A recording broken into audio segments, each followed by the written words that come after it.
기도원 찬양대의 찬양 또 하나님께서 기뻐 받으신 줄로 믿습니다. 오늘 또 이 예배 자리에 오신 우리 귀한 우리 성도님들과 우리 청년분들 또 주님의 은혜와 사랑이 충만하게 경험되어지길 소망합니다. 우리 여러분들 주님 안에서 있으면 행복할 수 있고요. 우리가 승리할 수 있습니다. 우리가 이 자리에 있는 이유가 바로 그것이죠. 주님의 사랑과 은혜를 누리기 위함이다.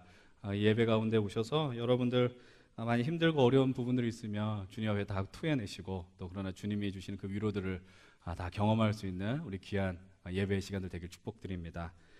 오늘 우리가 선택한 본문은 우리가 흔히 탕자의 비유라고 하는 본문입니다. 또 돌아온 탕자라고도 이야기를 합니다. 이 본문의 별명 애칭같이 그렇게 사람들이 부르기도 합니다. 그래서 사람들은 이 본문을 이 말씀의 주인공을 둘째 아들이다라고 많이 생각하죠. 그렇게 볼 수도 있을 겁니다. 왜냐하면 그 아들이 제일 많이 등장하기 때문에. 그러나 둘째 아들도 중요하지만 그러나 큰 아들도 중요하다는 것을 우리는 기억하셔야 되고요. 그리고 그것보다 더 중요한 것은 이 본문의 이 성경의 스토리의 주인공은 아버지라는 사실입니다. 이 아버지를 빼놓고서는 우리가 이 본문을 온전하게 이해할 수 없다라는 것이죠. 우리가 먼저 이 간략하게 오늘의 이 본문 이야기를 짚어보기를 소망합니다. 우리가 이미 너무나도 많이 알고 있는 본문이에요. 여러분들이 만약에 여름성경학교 출신들이라면 여러분들이 이 본문을 어렸을 때부터 지금까지 적어도 10번이 아니라 수십 번은 들었을 이야기입니다. 왜 이렇게 많이 들었을까요? 이 성경 본문이 이 누가복음 15장이 그만큼 중요하기 때문에 많이 들은 거예요. 목사님들이 할 얘기가 없어서 여러분들이 많이 들은 게 아니고 그만큼 이 말씀 안에 담긴 하나님의 은혜가 하나님 우리를 향한 계획이 너무나도 많이 있다라는 이야기입니다.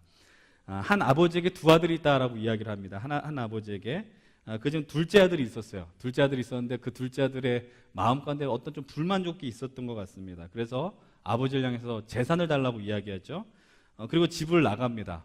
여러분 한번 상상해 보세요. 나갔을 때 얼마나 당당했을까? 여러분들 그렇지 않습니까? 여러분들 지갑에 아무것도 없는 거, 그냥 아무런 쓸데없는 그 신용카드 있는 것보다 현찰이 있는 게 참 여러분들 마음을 든든하게 하잖아요. 아마 이 둘째 아들도 그랬지 않을까라는 생각을 해봐요. 아마 당당하게. 근데 이 아들이 막내라서 그런지 모르겠지만 좀 생각이 짧았던 것 같습니다. 여러분들 돈이라는 건 쓰면 어떻게 돼요? 한없이 금방 사라지는 그 존재가 돈 아닙니까?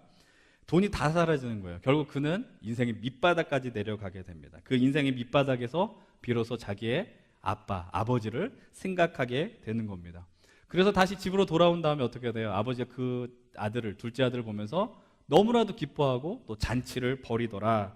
여러분 이 사실을 우리는 기억을 하고 있어요. 근데 거기서 이 본문이 멈추지 않습니다. 오늘 우리가 읽지 않았지만 25절 이후에 또 한 사람이 등장하게 되죠. 그게 누구예요? 바로 이 탕자라고 우리가 흔히 이야기하는 탕자의 형입니다.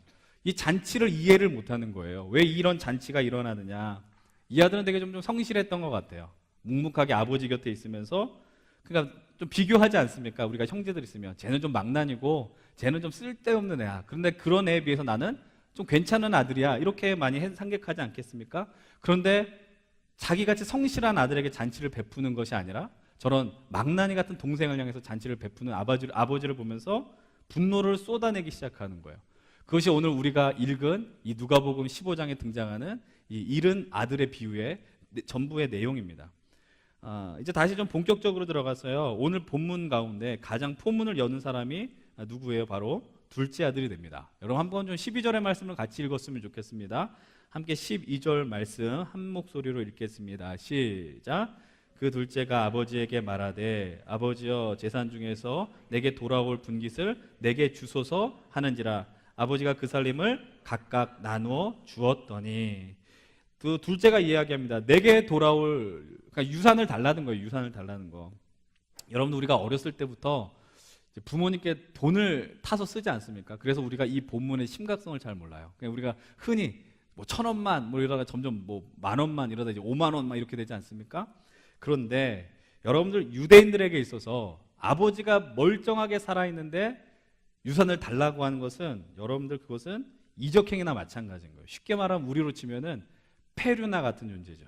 아버지가 살아있는데 자기 유산을 달라고 하는 것은 아버지가 이미 죽었다라고 선언한 것과 같다라는 것입니다. 그래서 우리가 그런 사람들을 보면서 페류나라고 이야기하기도 하고요. 좀 거친 말로는 호자로 들어가는 거 있잖아요. 무슨 자식이다 이렇게 막 비난하지 않습니까? 이 이야기를 듣는 유대인들은 아마 둘째 아들을 보면서 막 분개했을 거예요. 어떻게 그 아들이 그럴 수 있느냐라는 거죠. 아버지가 저렇게 살아있는데 어떻게 그렇게 뻔뻔한 요구를 할 수 있느냐. 그런데 이때 아버지의 모습을 여러분들 한번 보세요. 아버지가 어떻게 합니까? 그냥 아무 말 하지 않고 묵묵하게 아들이 달라는 대로 그냥 다 줬습니다. 아무런 이야기 하지 않아요. 아들이 하는 행동의 의미를 아버지가 몰랐겠습니까? 그러니까 철이 없으니까 내버려 뒀겠습니까? 아니에요. 여러분들 이 아버지의 모습에 대해서 예수님도 그 어떤 코멘트를 달지 않으십니다. 이 아들이 아버지가 나누어 재산을 갖고 집을 떠나게 되죠. 13절을 보면 이렇게 이야기를 합니다. 그 며칠이 안 돼서, 그리고 마지막 문장이 뭡니까? 허랑방탕하여 재산을 다 낭비했다라고 성경은 이야기하고 있어요. 며칠이 다 안 돼서. 그러니까 자기가 자기의 힘으로 번 돈이 아니까 더 흥청망청 썼던 것 같아요. 재산이 다 사라졌는데, 우리 흔히 엎친 데 덮친 격이라고 이야기하지 않습니까? 돈이 없는데, 여러분 재산이 없으면 긴축재정해야 되거든요. 근데 이때 어떤 일이 벌어집니까? 14절 보면은 그 나라에 크게 흉년이 들었다라고 이야기를 합니다. 그러니까는 여러분 철저하게 농업의 경제적 기반을 둔 유대 땅 아니에요. 팔레스타인 땅인데 흉년이 들어버리더라. 이 말의 의미는 뭡니까? 둘째 아들이 설 자리가 점점 좁아진다는 거예요. 설 곳이 없다라는 겁니다. 여러분들 이 시간은 어떤 시간일까요? 우리가 지난주 여러분 예배 드리신 분들은 지난주 말씀을 기억하면 단번에 그 단어를 떠올릴 수 있을 겁니다. 둘째 아들에게 있어서 이 상황은 광야가 되는 거죠. 얼마나 힘든 순간이겠어요. 여러분들 믿음의 사람들이 광야를 대한 태도는 두 가지 아닙니까? 하나는 뭐예요? 하나님을 찾는 거죠. 내가 그 과거의 은혜가 있기에 오늘 주님을 찾는다. 그러나 여전히 믿음이 있음에도 불구하고 또 하는 일이 있습니다. 내가 살겠다고 스스로 혼자 발버둥 치는 거죠. 여러분 둘째 아들은 어떤 편을 선택할까요? 아직 자기 스스로 내가 힘이 있다라고 생각하는 것 같아요. 여러분 15절을 보십시오. 한번 15절을 한번 같이 읽어봅시다. 15절 시작. 가서 그 나라 백성 중 한 사람에게 붙여 사니 그가 그를 들로 보내어 돼지를 치게 하였다라고 이야기를 합니다. 그 나라 백성 중에 한 사람에 붙여 산다라고 표현하고 있어요. 여러분들 근데 이 붙여 산다라는 말의 그 원뜻을 잘 살펴보면 강력한 접착제로 이렇게 붙는다라는 의미가 담겨 있는 거예요. 끈질기게 붙는다 이런 말이 담겨 있다라는 거예요. 여러분들 이 말의 의미가 뭐예요? 지금 바닥은 있어요. 바닥에 이 둘째 아들이 놓여 있는데 완전 바닥은 아니라는 거죠. 그래서 어떤 것을 해요? 내가 누군가에게 들러붙어서 내가 생존하겠다. 내 방법으로 내 방식대로 살겠다라고 지금 결단한 겁니다. 근데 그곳에서 무엇을 하느냐? 돼지를 치는 거예요. 돼지를. 근데 여러분 돼지 치는 것이 어떤 문제냐? 유대인들이 경멸하는 동물이 뭐예요? 유대인들이 부정하다고 느끼는 게 뭐예요? 돼지라는 동물이 그런 동물이라는 거죠. 근데 돼지를 치는 것보다 더 심각한 문제가 뭐냐? 먹고 싶은데 먹을 게 없는 거예요. 먹을 것이 없으니까 뭘 찾게 되는 겁니까? 사람이 먹는 음식이 아니라 돼지가 먹는 쥐엄 열매를 먹으려고 했습니다. 근데 더 비참한 것은 그 쥐엄 열매조차 없다라는 것이죠. 여러분들 지금 이 둘째 아들은요 정말 저 광야 중에 광야, 저 바닥 깊은 곳까지 끝까지 내려가 있는 상황에 놓여 있습니다.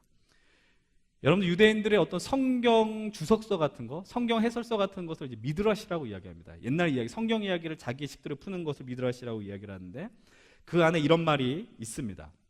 어떤 유대인이 오직 쥐엄 열매를 먹을 정도로 궁핍한 상황과 고난을 겪을 때에 비로소 하나님께 회개할 것이다.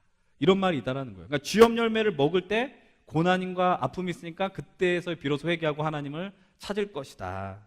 그만큼 이 쥐엄 열매가 등장하게 되면 인간의 상태가 얼마나 비참하냐 이것을 깨닫게 해주는 그런 상징성 있는 단어라는 사실입니다.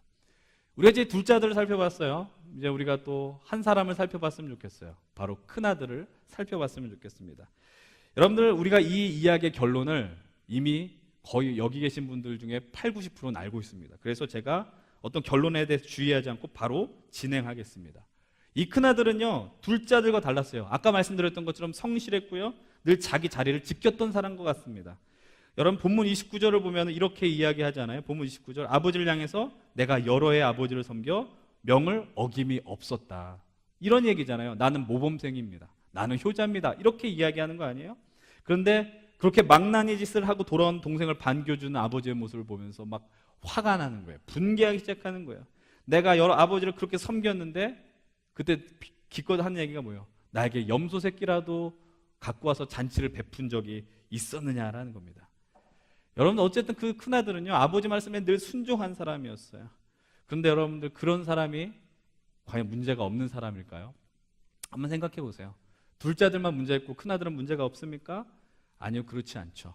여러분, 어느 날 이 다름없이, 그냥 평소와 다름없이 밭에서 일을 하고 돌아오는 길에 이 큰아들이 잔치 소리를 듣게 되는 거잖아요. 근데 그때 그 자신의 종에게 왜 무슨 소리냐, 이 음악 소리가 뭐냐라고 이 큰아들이 물어보는데, 그때 종이 참 재밌게 대답합니다. 27절 한번 시선을 둬보십시오.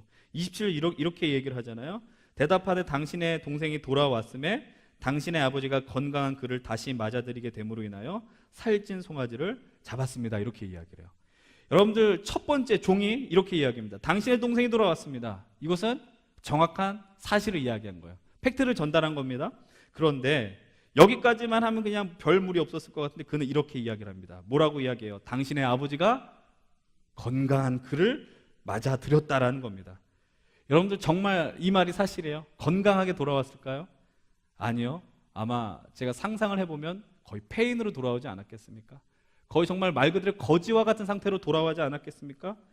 여러분들, 우리가 살면서 좀 이런 종과 같이 좀 간사하게 사는 사람들을 볼 수도 있고요, 또 우리가 그렇게 살 수도 있는 것 같아요. 여러분, 우리가 살면서 전달자의 자의적인 해석으로 다른 사람들 얼마나 많이 오해하면서 사셨어요. 때로는 중간자의 입장에 있으면서 누군가의 관계를 망가뜨리는데 앞장선 적은 없습니까? 형이 화가 나고 삐치는데 더 결정적인 역할을 한 사람이 누구예요? 이 종과 같은 사람이에요. 얼마나 이런 나쁜 간사한 사람일까요? 여러분, 사람을 제대로 보는 눈을 기르는 것도 참 중요한 거죠. 어쨌든 이 사람의 마음을 헤집어 놓은 이 종의 보고로 인해서 형의 마음이 다 무너져 내리는 겁니다. 그리고 자신을 위로하기 위한 아버지를 향해서 이렇게 말하죠. 29절 30절입니다. 29절 30절 같이 읽겠습니다. 시작. 아버지께 대답하여 이르되 내가 여러 해 아버지를 섬겨 명을 어김이 없거늘 내게는 염소 새끼라도 주어 나와 내 벗으로 즐기게 하신 일이 없더니 아버지의 살림을 창녀들과 함께 삼켜버린 이 아들이 돌아오매 이를 위하여 살찐 송아지를 잡으셨나이다. 아버지를 향해서 막 비난하는 거예요. 아버지의 살림을 삼켜버린 이 아들, 자기의 동생을 향해서 뭐라고 지칭하냐? 이 아들이라고 이야기를 하는 거예요. 여러분, 이 NIV 성경 보면은요, 이 단어, 이 아들이라는 표현을 this son of yours라고 이야기하는 거예요. 그러니까 내 동생이라는 표현이 아니에요. 이 아들인데 당신의 아들, 당신만의 아들, 이렇게 표현하는 겁니다. 그러니까 자신과 상관없는 존재로 동생을 이렇게 지칭해버리는 거죠. 얼마나 마음이 상했으면 그랬을까요? 어저께 이 본문을 가지고 우리 청년들, 리더들, 소그룹의 리더들이 목자들과 함께 본문에 대한 이야기를 나눴습니다. 그러니까 제가 어떤 멘트하지 않았어요. 어떤 이야기를 하기 전에 첫째 아들과 둘째 아들을 분석해 보라 그랬어요. 그래서 왜 이들이 이런 반응을 보였을까? 한번 여러분 자유롭게 상상해 봐라라고 이야기를 했습니다. 어떤 개입도 하지 않았어요. 자유롭게 했더니 정말 자유롭게 이야기했어요. 어떻게 이야기했느냐? 본인이 좀 가정에서 첫째인 청년들은요, 좀 첫째 아들한테 자기의 감정을 막 이입시키는 거예요. 첫째 아들이 막 억울하다는 거예요. 그런 좀 그런 이야기를 하고, 심지어는 막 아버지를 원망하는 거예요. 아버지가 자녀들을 못 키워서 이런 거 아니냐? 막 이렇게 얘기를 하는 거예요. 아버지가 형제들한테 공평하게 됐으면 이런 문제가 일어나지 않았느냐. 또 반대로 두 형제들 향해서도 비난하는 겁니다. 형과 동생이 사이가 좋았으면 동생이 그렇게 고생하고 돌아왔을 때 기쁘게 맞아줬을 텐데, 형이 기뻐했을 텐데 그러지 않았다라고 이야기하는 거예요. 여러분들 이 이야기 어떻게 생각하십니까? 나름 일리가 있어요. 저는 나름 괜찮은 해석이다, 좋은 해석이라고 생각을 합니다. 그런데 우리가 성경을 읽어내려고 하고 해석할 때 본문의 어떤 상황과 너무 상관없이 접근하면요, 그게 이단이 되는 거예요. 그게 문제가 되는 거예요. 여러분들, 그래서 이 본문이 어떤 상황에서 나왔느냐 우리가 좀 살펴볼 필요가 있습니다. 15장 초반부를 보시면 돼요. 1절과 2절을 보면 됩니다. 한번 같이 볼게요. 15장 1절과 2절이에요. 한 목소리로 1절, 2절을 읽겠습니다. 시작. 모든 세리와 죄인들이 말씀을 들으러 가까이 나아오니 바리새인과 서기관들이 수군거려 이르되 이 사람이 죄인을 영접하고 음식을 같이 먹는다 하더라. 모든 세리와 죄인들이 예수님 앞에 나왔어요. 예수님 말씀 앞에 들으러 나왔어요. 그런데 그 광경이 못마땅한 사람들이 있었어요. 바로 그 시대의 종교 엘리트라고 이야기할 수 있는 서기관과 바리새인들, 그들이 예수님 보면서 저가 죄인들과 함께 먹는다라고 지금 비난하고 있는 거죠. 그 이야기를 듣고 예수님이 풀어가시는 얘기가 바로 누가복음에 등장하는 세 가지 비유입니다. 잃은 양의 이야기와 잃은 드라크마 동전의 이야기와 그리고 오늘 우리가 살펴본 잃은 아들의 비유다라는 것이죠. 여러분들 이런 상황에서 나온 비유기 때문에 어저께 우리 청년들과 나눴었던 그런 해석들이 이렇게 좀 명확하게 그렇게 해석되기는 어렵다라고 우리가 좀 이야기할 수 있을 거예요. 여러분들 물론 중요한 부분들 인사이트로도 있었어요. 자신의 가정에 어려움과 아픔이 있으면 이 본문이 좀 아프게 다가오는 분들도 있는 것 같더라고요. 나중에 기회가 되면 좀 그런 것들을 좀 이야기하면 좋을 것 같고, 어쨌든 우리가 먼저 오늘 여러분들에게 제가 한 가지를 전제하고 이 본문을 풀어나가려고 합니다. 그 본문의 전제가 뭐냐면은 바로 둘째 아들과 첫째 아들 모두가 다 문제 있는 이들이라는 거고요. 문제의 아들이라는 겁니다. 그리고 두 번째는 무엇이냐? 이 두 유형의 사람들이 우리가 있는 이 믿음의 공동체 안에 둘 다 존재하고 있다는 사실이에요. 이것을 우리가 전제에 깔고 한번 여러분 말씀의 자료로 들어갔으면 좋겠어요. 누구를 편들고 누구를 비난할 수 있는 문제가 아니에요. 누구도 둘째 아들이 될 수 있어요. 또 때론 누구도 큰 아들이 될 수 있습니다. 그래서 우리가 주의하면서 말씀을 살펴봐야 됩니다. 그리고 좀 더 분명하게 말씀드리면 이 큰아들과 둘째 아들 모두 다 아버지의 은혜, 아버지의 사랑을 충분하게 경험한 자들이고 누린 자들이라는 사실이에요. 우리가 그것을 기억하면서 이 누가복음 15장 뒷부분의 말씀을 살펴보셔야 됩니다. 여러분들 이들에게 이러한 아픔들이 발생되는 것을 우리가 그냥 그렇기 때문에 아버지의 문제다라고 그냥 치부할 수 없다라는 사실입니다. 그리고 반대로 큰 아들에게 문제가 있다, 둘째 아들에게만 문제가 있다 이렇게 결론 지을 수도 없다라는 사실이죠. 그러나 어쨌든 우리가 그들에게 문제가 있다고 얘기했으니까 여러분 둘째 아들의 문제를 한번 살펴보십시다. 그게 무엇이냐? 처음에 우리가 다시 한번 기억을 해보세요. 둘째 아들이 아버지한테 무엇을 요구합니까? 재산을 요구합니다. 내게 돌아올 분깃을 주십시오라고 이야기합니다. 여러분들 근데 이 집안이 어떤 집안일까요? 한번 여러분 생각해 보세요. 집안에 품꾼들이 있어요. 종들이 있어요. 그리고 잔치를 벌일 때 소고기를 내놓을 수 있는 집이에요. 여러분 소고기 많이 먹으니까 여러분들 마음에 안 드는지 모르지만 저같이 이렇게 소고기 잘 못 먹은 사람은 이런 거 보면은 막 가슴이 아파오는 거예요. 소고기를 먹었다니까. 여러분들 이건 풍족한 집안을 얘기하는 거예요. 잘 사는 집안을 얘기하는 거예요. 집안에 종도 있고. 근데 여러분 이렇게 잘 사는 집에 삶에도 불구하고 이 둘째 아들은 어떤 거예요? 만족이 없는 거예요. 내가 좋아하지 않는 만족이 없다는 겁니다. 그리고 유대인의 정서로는 도저히 받아들일 수 없는 그런 정말 폐류나 같은 일을 아버지에게 요청했다는 것이죠. 왜 그랬을까? 내 안에 있는 욕망, 야심이 있었던 것 같아요. 내가 이것을 갖고 무언가 성공해보겠다. 내가 이 땅에 무언가 이뤄보겠다. 이런 자세로 좀 임했던 것 같습니다. 그런데 결과가 어때요? 처참하죠. 돼지 키우는 자리까지 나가게 됐어요. 처음에도 언급했지만 유대인들은 돼지를 부정한 동물로 여기잖아요. 여러분 돼지를 키웠다는 말의 의미는 뭐냐면은 그것이 하나님의 어떤 은혜와 사랑을 경험하기 어려운 곳이다라는 의미가 되는 거예요. 물론 하나님의 은혜와 어떤 사랑을 어떤 장소로 제한할 수는 없는데 어쨌든 쉽게 말하면 우리가 잠실교회에서 신앙생활을 하는데 잠실교회 어떤 이 오부 예배 공동체로부터 점점 멀어졌다는 얘기입니다. 하나님의 음성이 들리지 않는 것 같은 하나님의 은혜와 사랑을 경험할 수 없는 그곳까지 이 아들은 멀리 떨어져 나갔다라는 것을 이야기하게 되는 겁니다. 그러나 그 자리에서도 뭘 하는 거예요? 내가 살려고 하는 거예요. 내가 내 삶의 주인이 돼서 내 삶의 주도권을 붙들고 나아가려고 했다라는 것입니다. 그럼 이제 큰아들을 한번 봐야 되죠. 여러분 큰아들의 문제가 뭐예요? 여러분들 다시 한번 제가 말씀드립니다. 큰아들도 아버지의 사랑을 누릴 만큼 누린 사람이에요. 아주 큰 은혜를 경험한 사람입니다. 그 말의 의미가 뭘까요? 여러분들 우리가 처음에 읽었었던 12절을 한번 보십시오. 뭐라고 이야기를 합니까? 둘째 아들이 요청해요. 내게 돌아올 분깃을 내게 주십시오. 근데 그 뒷부분을 보면 뭐라고 이야기합니까? 아버지가 그 살림을 각각 나눠줬다라고 이야기합니다. 둘째 아들에게만 줬다라고 성경 이야기하지 않습니다. 둘째 아들에게도 줬고 큰 아들에게도 줬다라고 이야기를 하고 있어요. 여러분들 그런데 유대 전통에 해당하면 형이 많이 받았을까요? 동생이 많이 받았을까요? 형이 많이 받았어요. 대답을 잘하네요. 훌륭합니다. 성가대들 많이 하셔요. 저렇게 대답하는 이 영혼이 되는 거예요. 예. 믿음이 커가는 거죠. 예. 어쨌든 아버지에게 받은 게 있느냐 없느냐 받은 게 분명하게 있습니다. 그것도 아주 많이 있습니다. 충분하게 많이 있습니다. 그런데 이 큰아들은 행복하지 않습니다. 왜 그렇습니까? 여러분 이 말을 잘 기억하셔요. 자기가 갖고 있는 게 뭔지를 모르는 거예요. 내가 갖고 있는 게 얼마나 소중한 것인지 가치가 있는 것인지 모른다는 사실입니다. 열심히 아버지 곁에는 일하지만 그러나 때로는 뭔가 모를 이 분노가 섭섭함이 있습니다. 내가 열심히 일할 때 아버지는 무엇을 하고 계시느냐? 여러분들 이 본문을 보면서 이 아버지가 어느 날 갑자기 자기 집 앞에 나왔는데 둘째 아들이 하필 그날 돌아왔었을까요? 우연히 아버지가 평생 누워있다가 어느 날 갑자기 산책을 나갔는데 그 둘째 아들이 본 것을 봤었을까요? 그렇게 너무 은혜롭게 해석하지 마세요. 아닙니다. 이 아버지는 날마다 이 둘째 아들이 오는 것을 지켜봤다는 거죠. 물론 거기 눈이 오진 않았었겠지만 우리로 치면 눈이 오나 비가 오나 바람이 부나 그 자리에 늘 그 자리에 있어서 둘째 아들이 오는지 안 오는지 기다렸다는 사실입니다. 그것이 누군가에게 은혜가 되지만 이 큰아들한테는 분노가 치미는 거죠. 저 아들이 뭐가 좋다고 저렇게 기다리시느냐라는 것이죠. 여러분, 사람들은 자기를 칭찬했었을 거예요. 야, 너는 참 너 동생하고 달라. 근데 아버지는 그런 것을 나타내주지 않는 것 같으니까. 그래서 내면에 분노가 쌓여갑니다. 여러분들, 근데 이 큰아들의 이 분노에 예상외로 많은 사람들이 공감합니다. 왜 공감하는지 아세요? 이게 우리가 살아가는 시대에 아주 적합한 해석이기 때문입니다. 적합한 접근이라는 거예요. 왜요? 맏아들과 이 아버지 안에서 어떤 일이 벌어지는 거예요? 계산이 벌어지고 있으니까 그래요. 맏아들은 장부를 펼쳐들고 오늘 나는 밭에서 5시간을 일했어.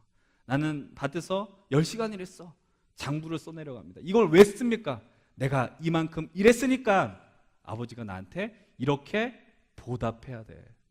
이렇게 쓰는 거예요. 여러분들, 근데 이게 여러분들에게 합리적입니까? 합리적이지 않습니까? 아주 합리적입니다. 우리 입장에서 아주 합리적이라는 거예요. 우리 철저히 계산을 잘하는 시대에 살고 있지 않습니까? 내가 이만큼 일하면 나 이만큼 받아야 되고, 여러분들이 정당한 대우를 받지 못하면 있는 직장을 미련 없이 떠나는 것이죠. 그것을 문제했다라고 이야기하는 건 아니죠.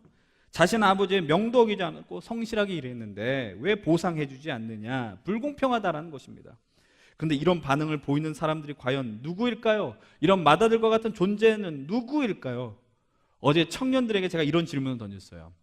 교회 안에 둘째 아들과 첫째 아들이 있다. 그런데 목사 입장에서, 목회자 입장에서 누가 더 큰 문제할까라는 질문을 던졌어요.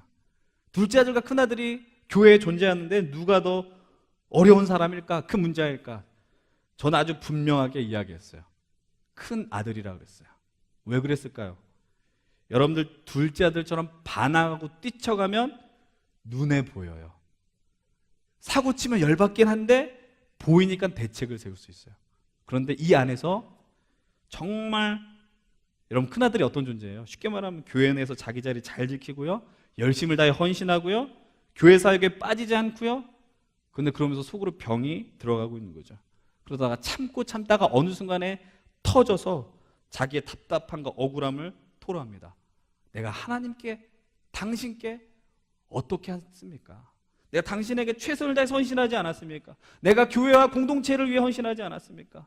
근데 왜 이렇게 당신은 불공평하십니까? 내가 40일 금식 기도를 하였고, 내가 날마다 이 11조를 드렸고, 근데 내가 한 일이 이만큼 있는데 왜 내 삶은 이렇게 풀리지 않습니까? 라고 우리가 이야기하지 않습니까? 그래서 마음가운데 뭔가 섭섭함과 분노가 일어나는 거죠. 하나님과의 관계 속에서 중요한 건 하나님의 은혜가 아니라 나의 공로예요. 나의 자기 의라는 사실이죠. 그렇게 신앙생활하는 이들에게는 감사라는 것, 하나님의 은혜라는 단어가 설 자리는 점점 없어지더라라는 사실입니다. 그런데 특이한 것은요, 그런 사람들은 그 집을 떠나지 않아요. 그래서 때로는 목사들을 때로는 피곤하게 만들기도 합니다.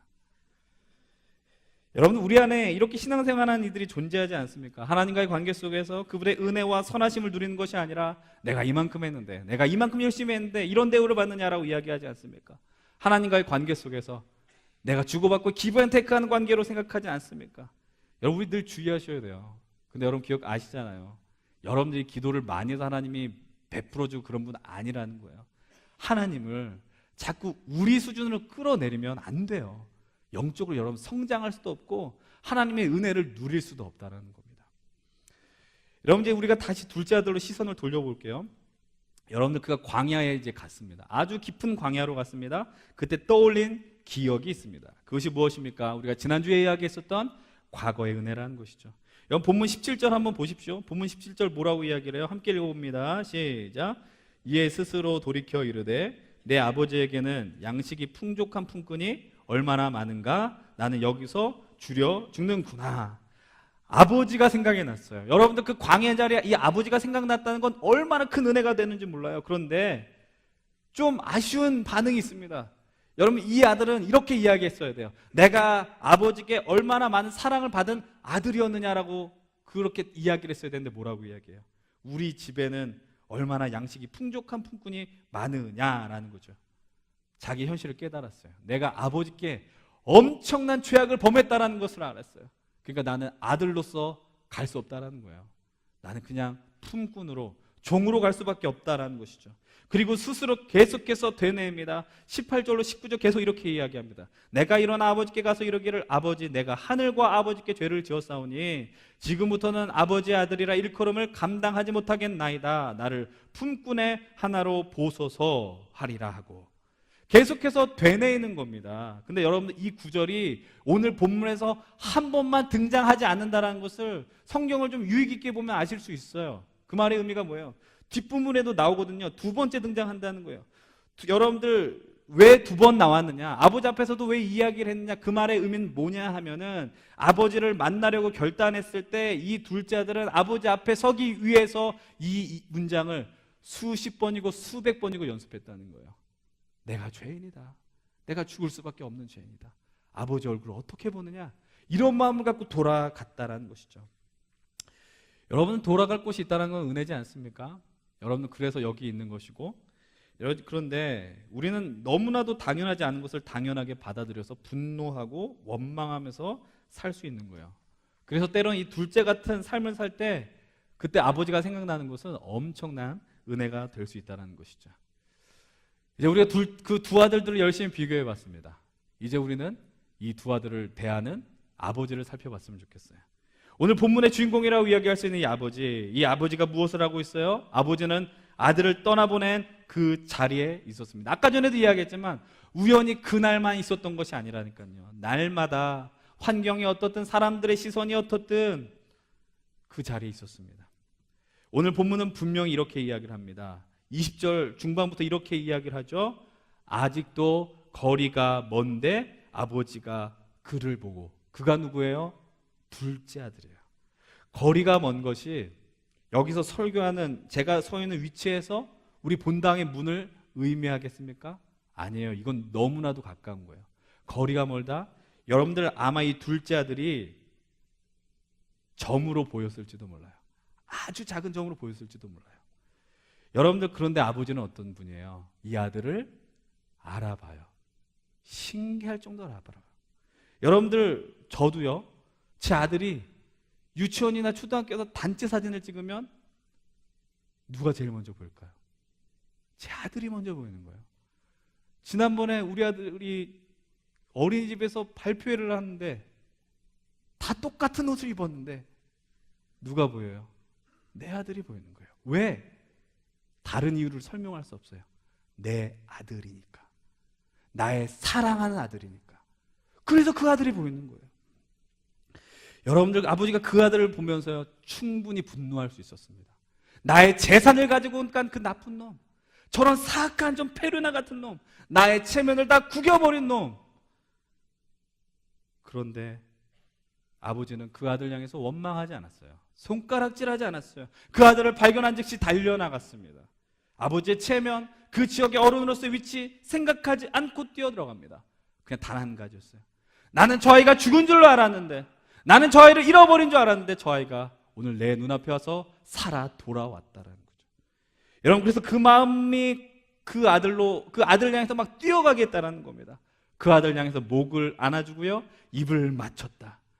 여기서 안는다는 표현의 또 의미가 뭐냐? 이런 의미가 담겨 있어요. 싸움을 한 것처럼 격렬하다는 의미가 담겨 있는 거예요. 여러분, 그 상상이 되세요? 아버지가 그 아들을 맞이할 때 너무나도 반가운 아버지, 그 행동으로 그 기쁨이 충만하게 드러났다라는 얘기예요. 그리고 두 차례나 이렇게 표현하죠. 내가 죽었다, 살아난 이 아들, 잃어버렸다, 다시 찾은 이 아들, 다시 얻었다라는 거죠. 이 기쁨을 주체할 수 없는 겁니다. 근데 여러분, 또 한 가지 우리가 생각해 보세요. 이 아들을 안는 것이 쉬운 일이었을까요? 이 아들을 향해서 입 맞춘 일이 쉬웠을까요? 여러분, 이 아들이 어디 갔다 온 거예요, 지금? 알면서 대답 안 하시는 거죠. 예. 뭐 키우다 왔습니까? 돼지 키우다 왔다고요.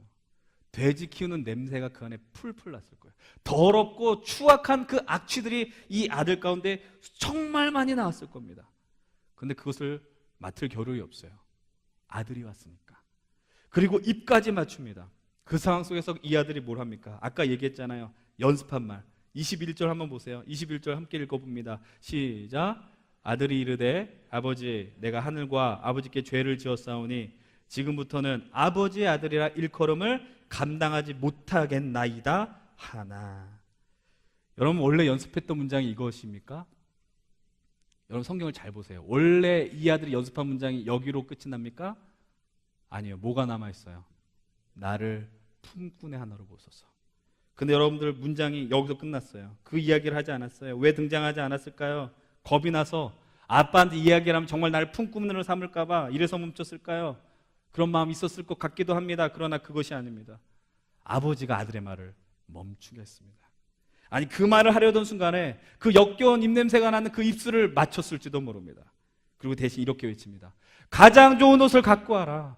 그리고 저 아들의 손가락에 그 손가락 반지를 끼워라. 그리고 신발에 신을 신겨라. 그리고 가장 살진 송아지를 잡아 잔치를 벌여 우리가 즐기고 마시고 먹자.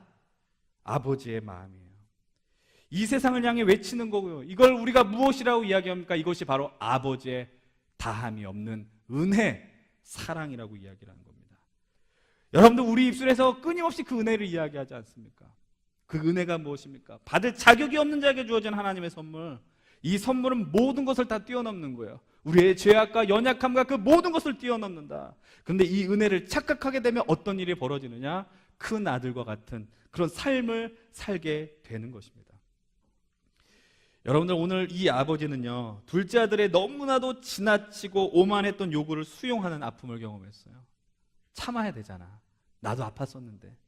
그러나 그 아들 향해서 원망하기는커녕 다시 은혜의 자리로 돌아오는 것을 이 아버지는 기다렸습니다. 강요하지 않았다라는 거예요. 그냥 그 자리에서 그저 기다렸다라는 것이죠. 여러분 그것만이 아닙니다. 큰 아들을 향해서도 무작정 밀어붙이지 않았다라는 거예요. 기다려줬죠. 그래 너 많이 힘들었을 것 같아. 그러나 내가 갖고 있는 것이 다 너의 것이 아니냐. 맏아들을 나무라지 않았습니다. 사랑하는 우리 성도님들, 우리 청년 동역자 여러분들, 오늘 이 본문 앞에서 우리는 많은 생각을 해야 합니다. 여러분들 우리가 살면서 하나님의 사랑과 은혜가 우리에게 얼마나 많은지 몰라요. 근데 우리가 그것을 누리지 못하는 방법들이 있어요. 그게 뭔지 아십니까? 아까 처음에도 이야기했어요. 내가 너무나도 당연하지 않은 걸 당연하다고 여기면 감사할 수 없어요. 은혜라고 여기지 않는다라는 거예요. 여러분들 또 어떤 일이 있습니까? 하나님의 은혜와 선하심을 경험하지 못한 이유, 우리가 연약한 죄인이라는 것을 인정하지 않기 때문이죠. 그리고 세 번째로 우리가 그 은혜를 경험하지 못하는 것, 이 하나님의 은혜와 사랑이 얼마나 대단한 것인지 모르기 때문이에요. 여러분 우리가 그 감격 없이 이 신앙생활하니까 얼굴에 기쁨이 없는 거예요. 여러분 그냥 제가 분명하게 말씀드릴게요. 우리 교회 하루에도 수천의 사람들이 왔다 갔다 합니다. 근데 그 사람들의 표정을 볼 때 그리스도인들의 표정이 아니죠. 기뻐해야 돼요. 하나님의 사람으로서 행복해야 돼요. 근데 그것을 누리지 못해요. 내 안에 욕심이 너무나도 많아서, 내 안에 야심이 너무나도 커서 하나님의 사랑이 오늘 우리와 함께 했는데 그것을 보지 못한다라는 것입니다. 오늘 이 말씀 앞에 누군가는 둘째 아들일 수 있습니다. 누군가는 큰 아들일 수 있습니다. 여러분 우리가 둘째 아들이든 큰 아들이든 잊지 말아야 합니다. 우리는 다 그분의 하나님의 사랑하는 자녀들이라는 사실이에요. 여러분들 다시 말해 그분의 은혜, 선하신 사랑을 마음껏 누리셔야 된다는 거예요. 하나님을 오해하지 마십시오. 오늘 여러분을 향해 베풀기 원하는 그 사랑이 오늘 여러분들에게 이렇게 많이 있다는 사실이에요. 여러분들 하나님 앞에서 너무 무지막지하게 계산하지도 마시고, 우리가 지금 사순절 기간을 보내면서 그분께서 왜 우리를 위해서 오셨는가, 왜 죽으셔야 했는가, 여러분 그것을 생각하면 그것만으로도 만족할 수 있는 거예요. 여러분 기억하십시다. 우리가 왔다 갔다 하지 주님이 왔다 갔다 하지 않아요. 여러분도 오늘 말씀의 제목처럼 우리 하나님은 여전히 그 자리에 계십니다. 여러분들 주님을 향해 시선을 돌리십시오. 오늘 이 예배가, 오늘 이 말씀이 여러분들로 하여금 우리에게 위대한 사랑과 은혜를 베풀기를 원하는 정말 그 은혜의 소낙비를 맞는 귀한 시간이 될 줄로 믿습니다. 주님을 바라보십시다. 예수를 믿는다는 것은, 주님의 은혜를 누린다는 것은 내가 돈을 많이 벌고 내가 성공한다는 것이 아닙니다. 여러분, 그분 한 분만으로, 여전히 그 자리에 계시는 주님 그 한 분만으로 이 땅에서 행복을 누리시는, 그리고 승리하시는 우리 귀한 믿음의 형제 자매들 되길 간절히 축원드립니다. 기도하겠습니다.